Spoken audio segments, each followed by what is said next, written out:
Never do I complaint, మీతో ఎప్పుడు పంచను.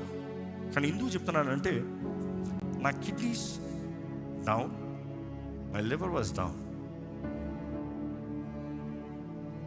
దేవుడి సన్నిధిలో ప్రార్థన చేశా. నేను ఒకటే అడిగా, నన్ను స్వస్థపరచుకున్నా అడగలే. నిజం చెప్పా, దేవా నా దేహం నీ ఆలయం, ఇది నేను అబ్యూస్ చేసి వచ్చింది కాదు, నేను నీ సేవకుడిని.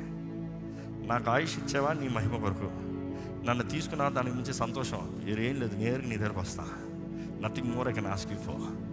ఏది జరిగినా నీ మహిమ కొరకు ప్రభా, నువ్వు ఏం చేస్తా చేసుకోగానే నా కడ ఊపిరి వరకు మాత్రం నీ కొరకు నిలబడాలి. హాస్పిటల్లో ట్రీట్మెంట్ చుట్టూ నేను తిరుగుతాను, నాకు ఇష్టం లేదు.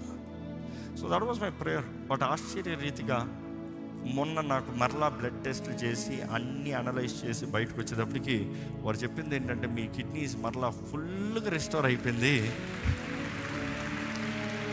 డాక్టర్ చెప్పిన ఒక మాట నాకు చాలా నచ్చింది. ఏంటంటే, ఒక వ్యక్తి ఫిల్టరేషన్ లెవెల్ తగ్గితే కిడ్నీలో, వాళ్ళు మెడికల్లో ఎంత హెల్ప్ చేసినా ఇంకా ఫర్దర్ డీగ్రేడ్ అవ్వకుండా హెల్ప్ చేయొచ్చేమో, కానీ మరలా కంప్లీట్లీ బ్యాక్ టు నార్మల్ తెస్తాం ఇంపాసిబుల్.